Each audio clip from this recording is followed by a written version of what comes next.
네, 안녕하세요. 하루 한 번 삶에 대한 그 적용 오늘은 389일째 되는 아침입니다. 26년 7월 6일 월요일 아침이고요.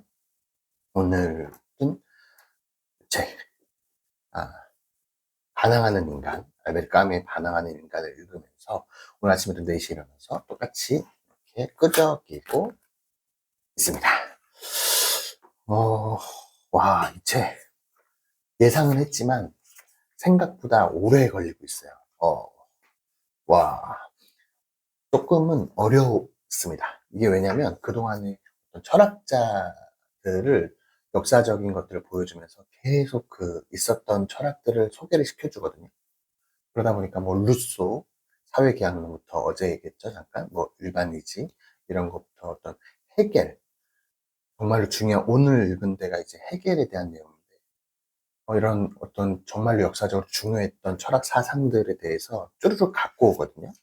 결국에는 이 까미가 얘기하고자 하는 반항에서 혁명으로 폭력으로 넘어가는 그러한 과정들을 어떤 논리적으로 쭉 설명을 해주고 있어요. 그렇기 때문에 중간중간에 기본적인 지식을 가지고 있지 않으면 저 같은 사람한테는 생각보다 너무 어렵다. 그런데 알면 알수록 좀 재밌다. 뭐 이런 느낌으로 지금 조금 읽고 있습니다. 그래서 뭐 누가 쫓아오는 거 아니니까 그냥 천천히 읽으면서 조금 생각도 하면서 그러면서 좀 읽고 있습니다. 그래서 계속 읽었던 거를 계속 반복하면서 조금 되뇌이고 있어요. 그래서 처음에 이런 어떤 부조리에 대해서, 신에 대해서 어떤 신의 침묵과 인간의 본성 사이에 생기는 그런 부조리에서 어떻게 인간이 신은 죽었다라는 것까지 가게 되고, 신은 죽은 다음에 무엇을 신을 대체했는가에 대해서 쭈르륵 오게 되는 거거든요. 간단하게 얘기하면 뭐 카인, 처음에 이제 최초의 살인이 이제 신에 대항하는 최초의 살인이죠. 그런 거부터 뭐 계몽주의, 이성을 더 강조하게 되는 것부터 어떤 사드도 얘기했었죠. 어떤 자연의 우리의 본성을 똑같이 따라하다 보니까 폭력이나 이런 게 정당화시켜지게 되는 거고, 뭐 낭만주의도 있었고, 그 다음 도스토옙스키나 니체가 신은 죽었다라고 얘기를 하는 것부터 그런 무의식을 강조하는 초현실주의까지 쭈르륵 이어졌잖아요. 잘 이해는 사실은 안 돼요. 이건 뭐 정말로 어렵긴 한데, 그래도 이렇게 흐름이나 이런 것들을 한번 보면 조금은 알 수 있는 것 같아요. 그러면서 이제 신이 있었던 거예요. 그러다가 이제 신이 죽었다라는 시점부터 이제 프랑스 혁명이 처음 시작이 어떻게 보면 대표적으로 되는 거죠. 신을 죽이는, 신의 어떤 권한을 위임받은 왕을 처형하면서 이제 신은 죽은 다음에 어떤 루소의 일반 의지나 아니면 덕이나 다른 것들을, 신을 대체하는 것들을 이제 찾아가는 거죠. 예를 들면 뭐 아까 말했던 자연, 어떤 사드나 이런 것들이 자연이었죠. 그 뭐 리베르탱 같은 경우 있잖아요. 아니면 어 유일자 관점의 슈티르너 같은 경우에도 그랬고, 뭐 무의식 뭐 이런 것들도, 초현실주의 이런 것도 있었고, 뭐 일반의지 루소의 이런 것도 있었고, 쭈루룩 이런 것들이 여러 가지 신을 대체하기 위한 것들이 있었는데, 결국에는 그런 것들이 다 없어지고 결국에 남은 게 뭐냐면 헤겔이 주장했던 역사. 아, 헤겔이 정말로 중요했던 것 같아요. 이 우리의 어떤 어, 철학사에서 헤겔이 한 그 역사 철학, 이 정말로 중요한 부분을 차지하고 있었구나라는 거를 오늘 이 신의 시역자들을 읽으면서 이 내용은 거의 해결이 주 내용이었어요. 그래서 와, 이거 해결이 정말 중요한 역할을 했구나. 그래, 해결을 조금 이해하고 싶다라는 생각을 좀 들었고, 간단하게 이제 계속 신이 이제 죽은 다음에 역사가 되는 거예요. 그러니까 해결이 얘기했던 게 뭐냐면 결국에는 어, 세계사는 세계의 심판이다라는 얘기를 하거든요. 그러니까 역사는 결국에는 심판자가 신이 아니라 역사가 심판을 한다라는 거예요. 그러니까 모든 중간의 과정들이나 어떤 자유의식에 대한 것들을, 정신을, 해결을 계속 이렇게 많은 사람들이 정신이 자유의식을, 자유의 완전한 실현을 위해서 노력한다라는 게 쭉 단계적으로 발전을 하는데, 그때 결국에는 어, 역사, 중간에 어떤 행위를 우리가 막 하게 되잖아요. 불완전한 존재이기 때문에 계속 우리는 어, 주어진 인간 본성이란 존재하지 않으면 인간은 완성된 피조물이 아니고 그 자신 부분적으로 그 창조자가 될 수 있는 하나의 모험이 시작됐다라고 하거든요.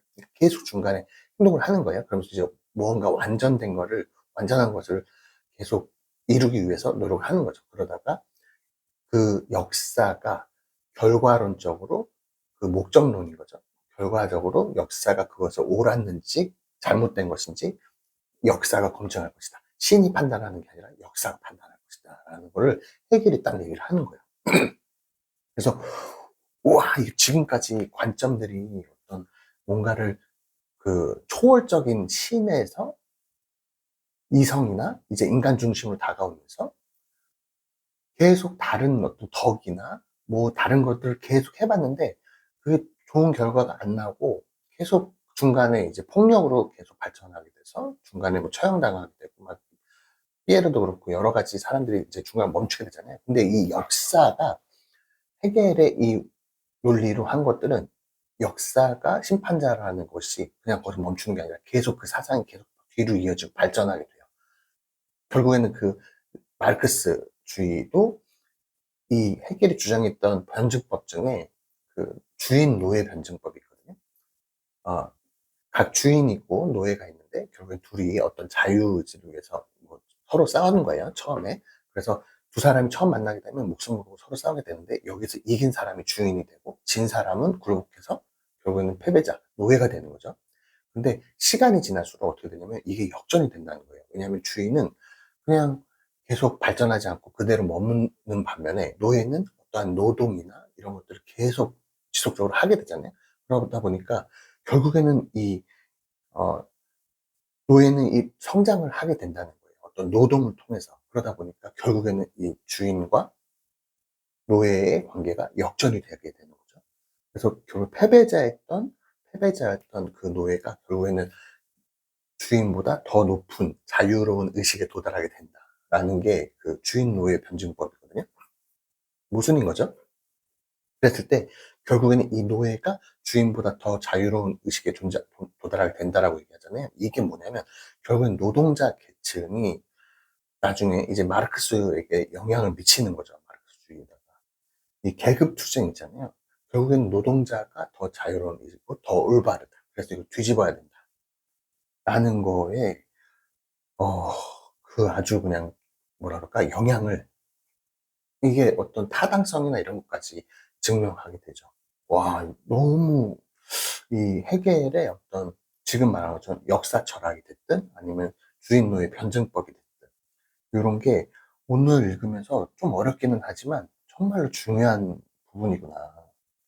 어, 이거를 조금 이해하면 이해할수록 이 지금 우리가 바라보는 역사에 대해서 이 철학 역사가 되는 거죠. 그리고 폭력의 역사가 되는 거죠. 이런 것들을 이해하는 게 조금 더 쉽게 바라볼 수 있겠구나라는 생각이 들었어요. 그래서 와, 너무 재밌게 읽었습니다. 그래서 결국에는 어, 까미가 주장하는 거는 반항이잖아요.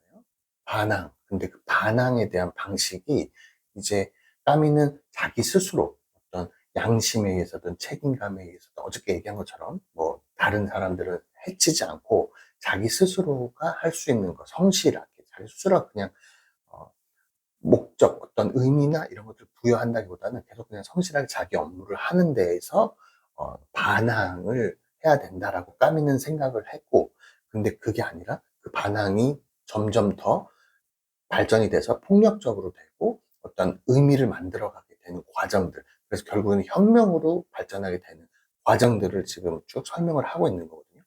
그래서 까미는 이러한 혁명이나 이런 것들이 폭력적으로 더 나오기 때문에 이러한 단계로 발전했는데 이건 옳지 않다라고 까미는 얘기를 하고 있는 것 같습니다. 그래서 와, 이게 이제 근데 이 자연스러운 흐름인 것 같아요. 인간의 어떤 완전성 그리고 절대성을 찾고자 하는 인간의 본능에 의해서 신이 죽었다라는 걸 알게 되니까 신을 대체할 수 있는 심판자를 찾게 되는 거고 그게 어떤 덕이 됐든 뭐 이성이 됐든 뭐 자연이 됐든 뭐 무의식이 됐든 유일자가 됐든 뭐 여러 가지를 시도를 해보다가 결국에는 해결의 역사론이 거기서 딱 나오게 되는 거죠. 그러면서 그 역사론을 기반으로 해서 모든 게 이제 역사 철학인 거죠. 세계가 심판자, 역사가 심판자다. 라는 게 딱 나오면서 거기에서부터 점점 더 발전되어져 가는 공산주의나 어떤 사회주의나 이런 것들에 대한 이념들. 와, 이거 너무 재밌게 읽혔습니다. 너무 재밌게 읽고 있어요. 그래서 이게 이제 어떤 철학적으로 이렇게 해겔이 생각한 것들이 이제 마르크스한테 영향을 주었다는 거는 이제 나오고, 여기까지는 읽었고, 그 다음에 이제 개인적 테러리즘이나 아니면 뭐 집단적 이렇게 국가 테러리즘 뭐 이런 것도 쭉 뒤에 나오게 될 겁니다. 아마 이러한 어떤 철학적인 것을 바탕으로 실제로 어떤 폭력이 발생하고 이루어졌느냐에 대해서 아마 뒤에서 또 설명할 것 같습니다. 와, 까미. 저 생각지도 않게 이 책을 읽으면서 지금 무슨 철학 공부를 하고 있는데, 아이씨, 이거 근데 놓을 수가 없어요. 왜냐면, 뭔가 읽을 때는 힘들거든요? 너무 힘들어요. 생각보다 이거 잘 안 읽히기도 하고, 제가 아는 게 없으니까, 너무 아는 게 없으니까 좀 읽기가 힘든데, 지금처럼 이렇게 막 고민하고 읽고 읽다 보고, 딱 어느 정도 이 장이 딱 끝나고 나서 다시 떠올리면, 뭔가 모르던 거 알게 됐다라는 그런 뿌듯함이 생기는 것 같습니다. 너무 좋아요. 그래서 지금, 이렇게 어떤 그 레닌, 뭐 마르크스주의가 이러한 과정에 의해서 생겨난 거구나. 어, 조금 이해하게 되는 것 같아요. 전혀 몰랐던 거니까. 너무 재밌게 읽고 있습니다. 까미. 생각지도 않게 저에게 어떤 자극이나 생각할 거리를 너무 많이 던져주는 아주. 저 이 책 읽고 나서, 뭐, 아직 절반밖에 못 읽었어요. 근데 이 책 읽고 나서, 시지프시나도 사실은 그냥 겉핥기로만 내용만 알고 있지 몰랐거든요. 그렇기 때문에 시지프시나도 한번 읽고 싶고, 결혼 여름, 안과 겉, 막 이런 것들, 까미에 대해서 이번 기회에, 조금 더 계속 시간이 되는 대로 조금 더 한번, 어, 알아가 보고 싶다라는 그런 욕심이 좀 생기는 것 같습니다. 까미. 대단한 사람이네요. 너무 좋은 것 같습니다.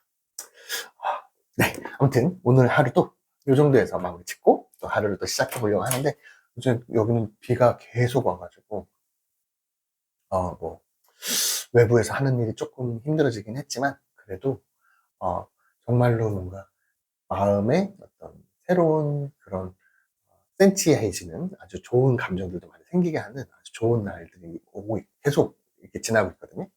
정말로 즐거운 하루 되시길 바라면서, 가치 있는 하루, 새로운 경험하시는 하루 되시길 진심으로 바라겠습니다. 네, 오늘 하루도 좋은 하루 되십시오. 화이팅입니다. 내일 뵙겠습니다.